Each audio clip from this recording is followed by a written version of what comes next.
'uqdatam min lisani yafqahu qawli. Allahumma shalli wa sallim wa barik ala habibika Mustafa Muhammadin wa ala alihi wa sahbihi asmin amma ba'du. Yang sangat saya hormati Bapak Peri Warjio dan anggota Dewan Gubernur. Di samping kanan saya juga saya hormati Bapak Andri Prasmuko dan juga Bapak Duyanto dan semua anggota Dewan BI yang saya hormati. Terkait kajian akhlak atau nasihat-nasihat tentang akhlak secara bahasa atau secara linguistik dari segi kosakata, akhlak itu kata jamak. Jadi kalau orang baik secara fisik, orang Arab bilang kholqon, secara fisik. Kalau secara moral, orang Arab bilang khuluq atau akhlak. Lalu urgensinya dengan kita sebagai bangsa, sebagai umat Islam, atau sebagai manusia, itu beberapa nabi, di antara pujian Allah kepada para nabi adalah karena kebaikan akhlaknya. Lalu kebaikan akhlak ini punya urgensi dalam agama jika akhlak itu benar secara hukum, secara halal haram. Ini yang jarang orang mengingatkan. Jadi misalnya begini, senyum itu sunat itu ya, baik gitu. Oke, kita sepakat senyum itu sunat. Tapi para penipu itu juga senyum. Karena kalau tidak senyum itu tidak bisa nipu gitu. Mungkin wanita nakal ya juga senyum. Orang-orang bisnis yang bodong biasanya cara ngerayu juga pakai senyum. Maka senyum ini berstatus nilai ibadah setelah kepastian target itu halal atau dalam konteks sesuatu yang disahkan agama. Sekali ndak, maka yang menjadi tidak halal. Ya, tadi senyumnya orang yang mau nipu, senyumnya lembaga-lembaga atau apa yang bodong atau apa sajalah. Nah ini yang jarang orang mengkaji. Maka sebelum mengkaji tentang akhlak itu penting, itu dikaji dulu status halal haramnya. Ya kayak tadi misalnya senyum itu sunat, senyum itu ibadah. Kata Rasulullah tasaddaqu walau bitalqati wajhin, bersedekahlah meskipun hanya dengan senyum. Itu setelah ada kepastian status apa? Halal. Tapi jika orang itu mau nipu itu juga pasti senyum. Orang yang mau menggoda lelaki juga pasti senyum. Lelaki yang goda perempuan juga senyum. Dan kadang konteksnya tidak dalam hal-hal yang dibenarkan syarak. Sehingga kepastian halal haram ini nomor satu. Terus kedua, akhlak ini yang menurut disiplin fikih, ini memang agak jelimet ya, tapi nanti Anda mudah memahami. Akhlak, misalnya ekspresi senyum atau ceria, itu dianggap sunat. Kalau dalam fikih dianggap sunat. Sunat itu ya tidak sampai wajib. Tapi ada konteks tertentu yang sunat ini menjadi wajib.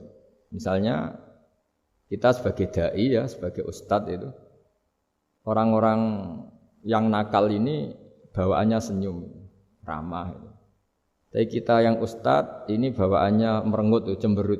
Sehingga kecenderungan orang itu ngidolakan yang nakal, meninggalkan Sallallahu Alaihi Wasallam. Nah ini penting saya jelaskan supaya orang itu bicara akhlak. Akhlak itu tadi saya katakan, senyum itu baik, ramah itu baik. Tapi setelah status hukumnya itu halal gitu, ya.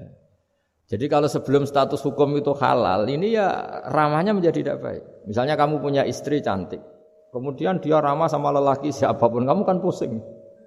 Terus alasannya ramah itu baik. Makanya di Quran diingatkan fala takhdu'na bil qawli fayatma'alladzi fi qalbihi marad. Orang-orang solihah, orang-orang yang afifah, wanita-wanita terhormat, jangan terlalu ramah sama lelaki lain, karena lelaki lain yang kamu ramahin, kalau kebetulan dia ada orang baik, pikiran ramah kamu ini ditafsirkan yang macam-macam. Ya, jadi ini karena saya sebagai kiai memang menekuni fikih, sehingga sebelum bicara jauh tentang hukum moral itu pastikan dulu status halal haramnya. Baru ada numpang hukum akhlak. Sedekah juga gitu. Banyak orang dermawan itu. Ternyata nyuwun sewu memang uang korupsi sehingga mudah ngasih orang banyak. Pas uangnya sendiri ternyata berat. Ini belum bisa dikatakan sedekah karena bawaannya dermawan karena uang saya saja. Jadi kepastian hukum ini harus ada dulu. Makanya dalam Islam fikih itu nomor satu. Hanya nomor satu itu ya kepastian hukum. Baru di level aplikasi hukum itu penerapannya tatbikinya kalau dalam bahasa Arab butuh akhlak. Terus ketiga cerita-cerita akhlak itu yang paling fenomenal itu kata banyak mufassir. Kenapa Saharatu Fir'aun? Jadi ketika duel, saya cerita sedikit. Musa ini punya banyak mukjizat. Nabiullah Musa ini punya banyak mukjizat. Mukjizat itu sesuatu yang luar biasa, enggak bisa dinalar oleh akal. Itu kalau orang baik disebut mukjizat, kalau orang buruk punya kemampuan ini disebut sihir. Ya. Tapi sama-sama punya kekuatan yang dahsyat. Sehingga ketika Nabi Musa punya kekuatan yang dahsyat ini, yang disebut mukjizat, Fir'aun cara berpikir yang bisa mengalahkan ini hanya sihir. Dipanggillah ahli sihir yang profesional, yang top. Dan mulai dulu itu wong ya seneng duit gitu. Jadi ahli sihir yang mau datang tapi berani berapa gitu. Jadi itu sudah mulai dulu gitu. Jadi sekunane kuno itu transaksinya itu ya harus berani berapa itu. Fir'aun katanya innakum idzal laminal muqarrabin. Kamu tak jamin menjadi orang dekat saya. Jadi mulai dulu kalau dukung itu ya harus dapat jatah itu. Jadi jatah orang dekat, entah dulu itu apa menteri atau apa tidak tahu, tapi mulai dulu ya sudah gitu. Kata Fir'aun oke. Akhirnya pertarungan itu mau dimulai. Lah uniknya ketika mau dimulai itu Saharoh ini ahli sihir yang bawaan Fir'aun tadi, sewaan nih tadi, bayaran. Itu di luar dugaan Mas Andri itu malah sopan sama Nabi Musa. Ditonton orang banyak padahal. Ditonton orang banyak karena Fir'aun tuh ingin Nabi Musa itu kalah. Musa kalau dia manggil. Tapi di luar dugaan itu para ahli sihir itu entah saking wibawanya Nabi Musa itu jenengan dulu apa saya dulu. Monggo jenengan dulu apa saya dulu. Imma antulqiyah wa imma annahnul mulkin. Monggo jenengan dulu atau kita dulu. Jadi harusnya secara teori tarung itu semakin menteror atau ada gebrakan yang mengagetkan ini kan lebih mudah mengalahkan Musa. Tapi enggak, malah Musa ditanya, wahai Musa, imma antulqiyah wa imma anahnul mulkin. Monggo jenengan dulu atau kita dulu. Nabi Musa juga membalas yang sopan. Enggak, kalian dulu saja. Nah itu kata para ahli tafsir. Barokahnya akhlak yang dilakukan Saharatu Fir'aun ini al-qawwa fi qulubihim al-iman. Allah saat itu juga memberi iman. Jadi barokahnya sopan sama Nabi siapa? Musa. Jadi barokah akhlak paling fenomenal dalam dunia tafsir adalah ketika Saharatu Fir'aun mendapat berkahnya adab, berkahnya akhlak sampai iman. Sehingga kalau dalam khazanah-khazanah Islam amal yang paling mudah diterima Allah itu diantaranya satu itu akhlak, dua sedekah. Dalam cerita-cerita kitab yang saya pelajari, sedekah juga gitu. Ada orang itu saking bejatnya, dia seorang kaya raya. Itu saking bejatnya itu cara berpikir itu menurut dia ya rasional, tapi ngawur sekali. Dia punya putri cantik gitu. Ya tentu dia yang rawat. Terus dia ngenangen itu wong anakku ayu dirabi wong liya. Walhasil itu dia punya rencana menikahi anaknya sendiri. Itu kan sebejat-bejatnya orang. Dan dia cara berpikir itu begitu, memang namanya orang majusi, tidak beragama. Tapi ketika dia, banyak ulama yang bilang namanya orang ini Bahram. Tapi siapapun namanya itu, cerita ini populer di literasi, di khazanah-khazanah atau di referensi kita. Pas malam pertama mau menggauli putrinya, ada janda sepuh itu notok pintunya ya, supaya dikasih sedekah. Itu anehnya dia itu tergerak untuk memberi. Ketika mau memberi, si janda ini berubah pikiran. Wong saya ini muslimah kok minta orang kafir. Tidak jadi minta, tapi lari. Ketika dikejar lari. Setelah di rumah melihat anak-anaknya itu menangis, Mas Andri, kembali lagi minta.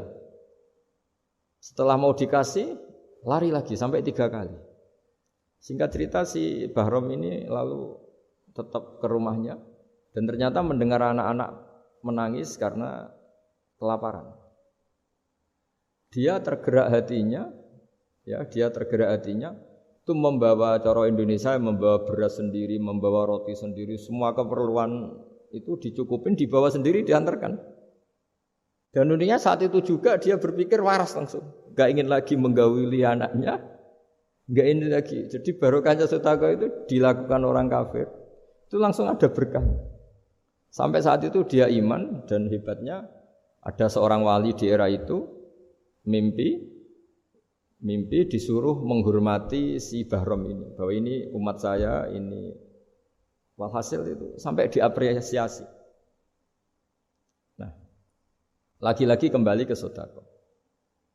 Jika ada orang netral, misalnya orang netral itu ya diajak baik ya mau, diajak buruk ya mau, belum punya perpendirian, juga belum punya karakter, belum punya status yang permanen, ya solehnya masih amatir, faseknya ya masih amatir. Kemudian terus ada kompetisi, alam raya ini kan kompetisi.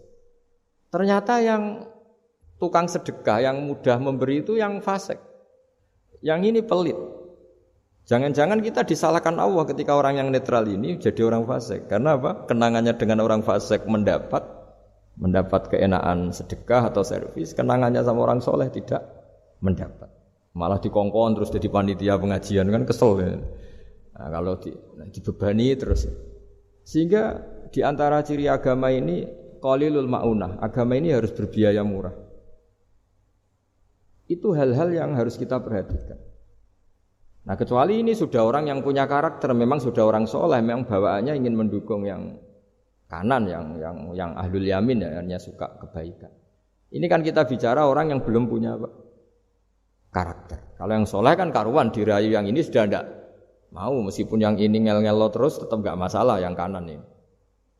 Nah, ketika kita ngelola anak Mas Andri ini, Mas Dwi, ini karena yang ada jadi saya pakai contoh. Saya punya kenangan dalam hal ini itu sangat miris. Ada orang sepuh soleh.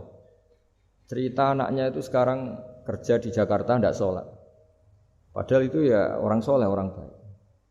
Dan dia kenapa datang ke saya? Karena minta maaf dulu pernah dengan tanda ketik pernah menyalahkan bapak saya, menyalahkan kiai-kiai yang lunak. Bapak saya dulu ya di dalam ada TV, ya ada sepeda motor, ya umumnya orang. Ternyata kasusnya itu sederhana Mas Andri. Anaknya kiai ini, orang soleh lah. Itu karena saking ketatnya itu di rumah nggak ada TV, juga nggak ada motor. Sehingga kenangan pertama lihat TV ya diservis orang yang nyuwun sewu tidak sholat. Kenangan pertama pakai motor ya dipinjemin orang yang nggak sholat. Sehingga bawaannya dia punya utang jasa sama orang yang tidak baik lah gitu. Akhirnya ini nggak jadi idola, orang tuanya meskipun soleh nggak jadi idola. Padahal orang tuanya itu nggak punya TV supaya waktunya nggak habis untuk nonton TV, nggak punya motor biar tidak keluyuran. Niatnya baik, sangat baik. Tapi karena terus ini itu tadi kembali ke tadi al-insan abdul ihsan, manusia itu budaknya kebaikan. Kenangannya lihat TV ya sama orang yang nggak bener ini. Kenangannya pakai motor ya pakai. Akhirnya ikut merantau ini ke Jakarta. Singkat cerita terus akhirnya dia katut temannya yang enggak sholat. Nah ini yang di sini jika kamu mengelola agama ini secara tidak simpatik, lan faddu min khaliq, pasti orang itu bubar. Nah, singkat cerita terus karena dia mungkin orang soleh ya, tetap doanya didengar Allah. Dia nangis-nangis berdoa di depan Allah terus minta maaf sama kiai-kiai yang pernah disalahkan, yang terlalu longgar sama anaknya. Karena bapak saya termasuk orang yang longgar. Mbah Mun saya tahu di dalamnya ya ada TV, ada motor, umumnya anaknya difasilitasi. Lalah anaknya itu terus diparingi Allah tobat kembali. Terus dia menservis anaknya dengan umumnya orang. Jadi yang bahaya itu bukan tidak ada TV-nya, tapi kenangan pertama tahu TV ini. Bagi anak yang nggak pernah lihat TV itu kan diberi hak lihat TV itu spesial. Sama bagi anak yang sama sekali nggak ada motor itu kan dikasih pinjaman motor itu kan spesial. Jadi kesimpulan dari ngaji akhlak ini harus dikawal supaya mengawal kebaikan. Jangan sampai anak kita, keluarga kita punya utang jasa sama orang yang enggak benar sehingga Dia ngidolakannya orang yang enggak. Ya tadi misalnya kadang-kadang orang enggak benar itu ketemu temannya, ayo ngopi-ngopi, beres. Yang ini kita sebagai orang tuanya mau ngopi saja tanya, jam segini kok ngopi? Apa saja salah. Jadi bawaannya di rumah disalahin, bawaannya di luar dibebasin. Akhirnya kenangannya kan ini buruk. Ini hal-hal seperti ini yang kita harus hati-hati lah ngelola kebenaran. Makanya ada cerita di kitab Risalah Qusyariah juga diulang lagi di Ihya. Ada orang Majusi. Ya bayangkan dulu itu kan padang pasir, di jalan enggak ada air. Juga enggak ada warung, Mas Andri, juga enggak ada ATM. Jadi bayangkan dulu.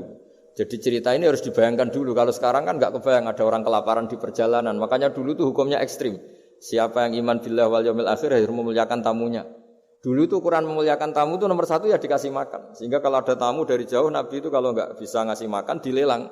Siapa sahabatku yang bisa ngasih makan? Karena orang itu sekali bertamu ya memang kelaparan betul. Perjalanan 2 hari enggak ada warung, enggak ada ATM. Enggak bisa mampir ke kantor cabang minta fasilitas kan enggak bisa. Kalau pejabat kan bisa.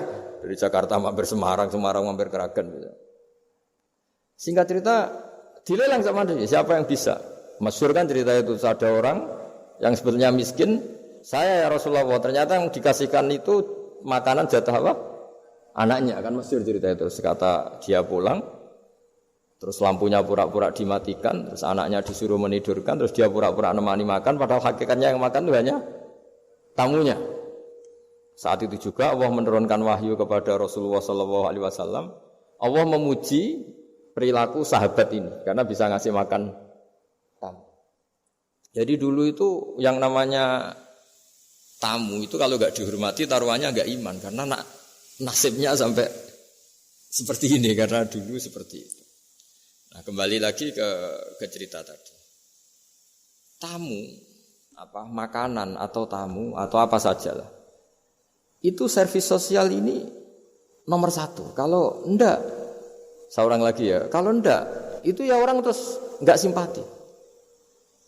Nah, sehingga karena taruhannya seperti itu sampai Allah lewat binaan kekasihnya, maka na yu'minu billahi wal yaumil akhir falyukrim dhaifa. Singkat cerita suatu saat Nabi Ibrahim itu punya tamu, orangnya Majusi. Majusi itu enggak mukmin. Majusi itu lebih buruk ketimbang Yahudi, lebih buruk ketimbang Nasrani karena ada ahli kitab sama sekali. Kalau di Quran kan dibedakan, ada kafir ahli kitab yang masih percaya Tuhan, yaitu Yahudi Nasrani, ada yang sama sekali sudah tidak percaya Tuhan. Itu Majusi, enggak punya kitab. Orang Majusi datang ke Nabi Ibrahim karena beliau terkenal Abu Duyuf, bapak dari segala tamu. Beliau itu enggak mau makan kecuali bareng tamu, bareng anak yatim, saking solehnya Nabi Ibrahim. Saya ulang lagi, bayangkan dulu, memang makan itu luar biasa. Sekarang kan biasa karena tamu sudah makan dulu di warung, nginepnya di hotel, malah kadang disuguhi udah mati makan karena enggak selera, ribet malah tamu sekarang. Malah komplain bila perlu sudah ribet. Nabi Ibrahim itu ketika orang itu kelaparan, ya Ibrahim karena dia enggak mukmin ya manggilnya jangkar. Tolong hari ini saya kasih makan. Enggak, hatta tu'mina sehingga kamu iman. Singkat cerita orang ini frustasi karena ini tokoh ya. Nabi Ibrahim itu tokoh besar muslim ya tentu. Akhirnya dia putus asa. Putus asa terus sudah walla itu sudah balik kanan, sudah ngelunyur saja meninggalkan Ibrahim karena sudah putus asa lah. Saya Majusi, dia Nabi, dia tokoh Islam pasti tidak ngasih makan. Apa yang terjadi? Saat itu juga Allah karena beliau Nabi bisa komunikasi dengan Allah dapat wahyu. Lihat orang itu umur berapa? 70 kira-kira gitu atau 60. Kata Allah, orang itu baru ini loh kelaparan katanya. Dan baru ini juga minta kamu kan? Iya. Dan kemarin-kemarin tidak pernah kelaparan ya baru ini ya. Kata Allah, saya yang Tuhan saja ngasih makan dia padahal tidak iman sama saya. 60 tahun. Kamu diminta untuk 1 hari saja kok mensyaratkan apa? Iman. Udah panggil saja supaya makan di kamu. Salah sih dipanggil akhirnya sama Nabi Ibrahim dikejar. Udah, ayo makan ke saya. Ya gimana? Udah, tidak usah syarat iman, pokoknya makan saja guys. Nah, sudah si makan sama Nabi Ibrahim di servis, tanya orang itu. Kok kamu mendadak baik tadi sini sih? Itu ya, ditegur Allah. Saya salah katanya. Loh, Allah yang Tuhan itu, menurut kamu Tuhan itu betul negur kamu? Iya. Dia nangis-nangisnya. Ternyata Tuhanmu itu Tuhan betul ya. Saya yang majusi aja diperhatikan kata. Bahkan menyalahkan kekasihnya kamu katanya. Ya saya mau iman saja katanya. Itu ya barokahnya servis tadi. Nah sekarang misalnya kita bertarung di dunia yang bebas ini. Misalnya nyuwun sewu, yang ngasih makan ini nyuwun sewu orang tidak baik, yang orang baik tidak ngasih. Pasti utang jasanya orang ini sama yang enggak baik. Karena kenanya sama orang baik itu tidak baik. Nah ini yang dimaksud walaupun tafadzun khalidul qalbi lan faddu min khalid. Kalau orang mengelola Islam dengan cara yang kurang baik, maka akan melahirkan orang lari. Ya, karena tadi al-insan abdul es. Jadi cerita yang ringan-ringan di sekeliling kita juga seperti itu.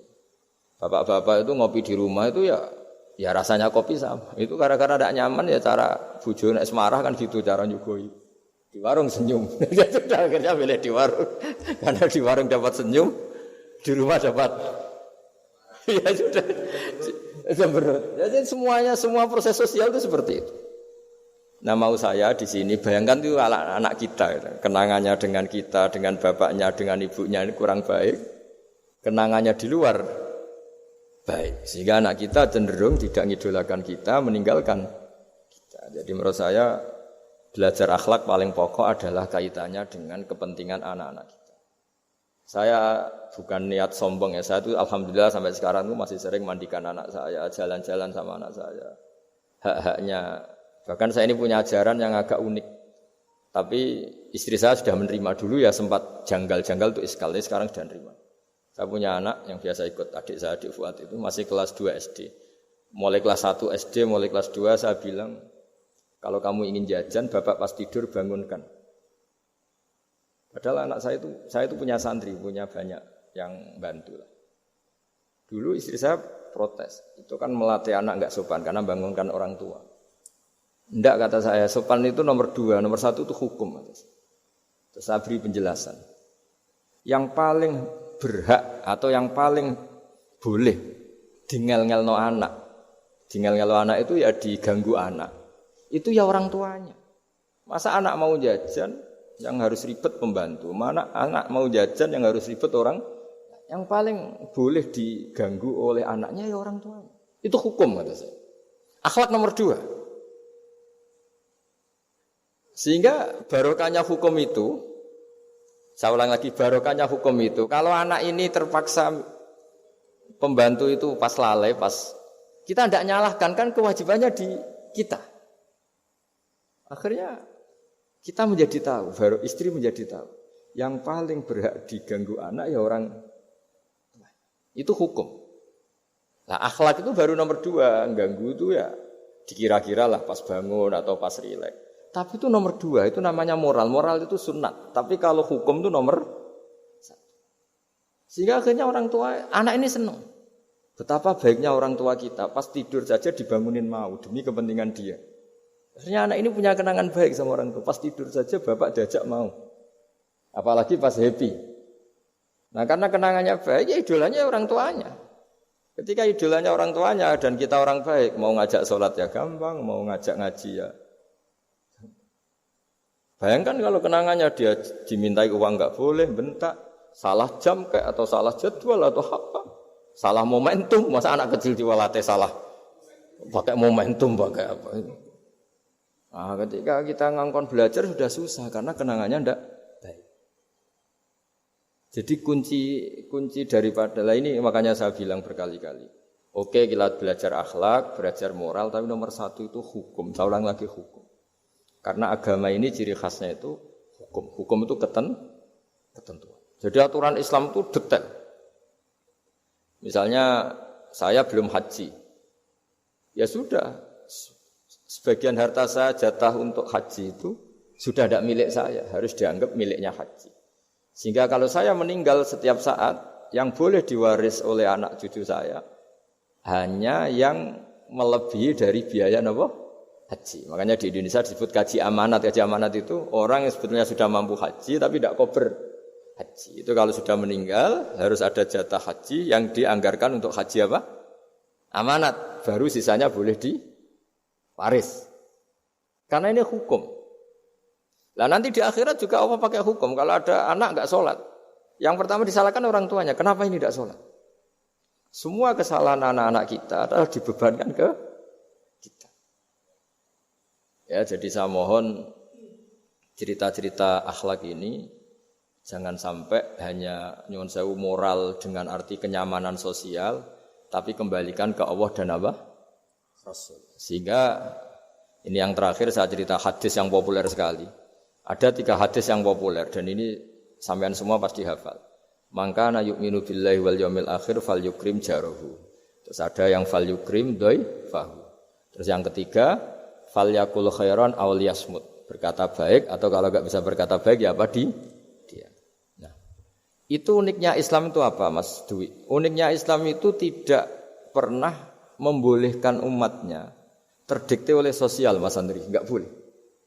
Tapi hanya terdikte oleh ketentuan Allah dan Rasul. Jadi Allah cara ngendikan kalau kamu iman kepada Allah dan Rasul. Iman kepada Allah artinya apa? Allah memerintahkan kita berbuat baik sama tetangga, sama tamu. Maka lakukan itu. Sekali tidak demi Allah dan Rasul, berarti Anda didikte oleh hukum sosial. Kalau tetangga baik ya kita baik, kalau dia buruk ya kita ikut buruk. Itu artinya apa? Kita tidak didikte oleh hukum Allah dan Rasul, tapi didikte oleh hukum apa? Sosial. Islam itu agama yang hubungannya manusia itu dengan Allah, bukan dengan sosial. Sehingga ketika baik sama tetangga pun itu karena perintah Allah. Sehingga kalau suatu saat kecewa tetangga kita itu kurang ajar misalnya, ya kita tetap nyaman saja karena kita baik itu atas perintah Allah. Makanya masyhur di kalangan ahli hadis ada dawuh Nabi, la takunu imma'atan. Taquluna in ahsanan nas ahsanna wa in dzalamuna dzalamna. Kamu jangan jadi orang yang didikte sosial. Kalau orang baik kamu baik, kalau orang buruk kamu ikut buruk. Itu namanya orang yang enggak punya prinsip. Tapi walakin wattinu anfusakum kata Rasulullah. Kuatkan prinsip kamu, jika manusia baik kamu akan baik dan manusia ketika buruk kamu pun tetap ingin baik. Nah, dengan demikian itu berarti kebaikan kamu itu atas perintahnya Allah dan Rasul, bukan atas nama sosial. Sehingga misalnya ada orang birrul walidain, ibunya bawaannya cerewet, mbahnya cerewet. Ya tetap baik. Tapi kalau kamu didikte sosial, sekali ibu kamu bawel, malas lah ketemu ibu bawel. Nah, ini berarti kamu belum didikte Allah dan Rasul, tapi didikte itu hukum apa? Sosial. Sehingga untuk menutup mauidhah ini, saya sering cerita di mana-mana di kitab Ihya itu ada cerita ada seorang pemuda yang kurang ajar sekali itu. Ada kiai dipanggil, Pak Yai silahkan ke rumah saya. Ya kira-kira cara sekarang mungkin 500 meter datang. Setelah sampai depan rumahnya, sudah Pak Yai saya tidak punya kebutuhan sama kamu. Itu kiainya senyum, rileks. Setelah sampai rumahnya dipanggil lagi. Pak Yai mohon ke rumah saya. Kiainya ke situ lagi asik kan. Terus setelah sampai rumahnya pemuda tadi, sudah pulang aja saya tidak butuh kamu. Sampai 3 kali. Dan kiainya tuh asik, ceria gitu. Pemuda itu kagetnya bukan main. Kenapa Pak Kiai tidak tersinggung? Malah senyum-senyum. Jong kata orang Jawa ini. Ini cerita di Ihya. Saya tuh senang sekali nuruti perintah Allah. Allah ngendikan saya disuruh hormat tetangga. Lah kamu tetangga saya. Dan saya alhamdulillah bisa nuruti karep kamu. Disuruh ke kamu, saya ke kamu. Dan sekarang karep kamu saya pulang ya saya pulang. Syukur sekali hari ini saya bisa nuruti perintah Allah sampai 3 kali. Nangis pemuda itu. Loh kalau kamu kan kamu tampar, ini kan pelecehan. Itu kan kurang ajar betul, kiai digambar. Tapi wali-wali itu enggak berpikirannya tidak seperti itu. Kalau kamu tidak wali ya memang aneh pikiran itu, tapi yang benar ya itu. Nah, jadi lewat ngaji ini saya mohon dah semua teman-teman yang di BI maupun seluruh kita, akhlak itu nomor 1. Dengan makna tapi setelah kepastian hukum. Setelah kepastian hukum. Jadi misalnya senyum itu sunat karena kita merayu mitra bisnis untuk bisnis yang halal. Tapi kalau bisnis kita bodong, ya semua orang ingin nipu kan ya pasti senyum lah. Berarti yang pahalanya besar ya orang-orang penipu karena senyumnya lebih sering timbang yang enggak nipu. Jadi artinya akhlak itu menemukan momentum sebagai ibadah setelah ada kepastian hukum halalnya.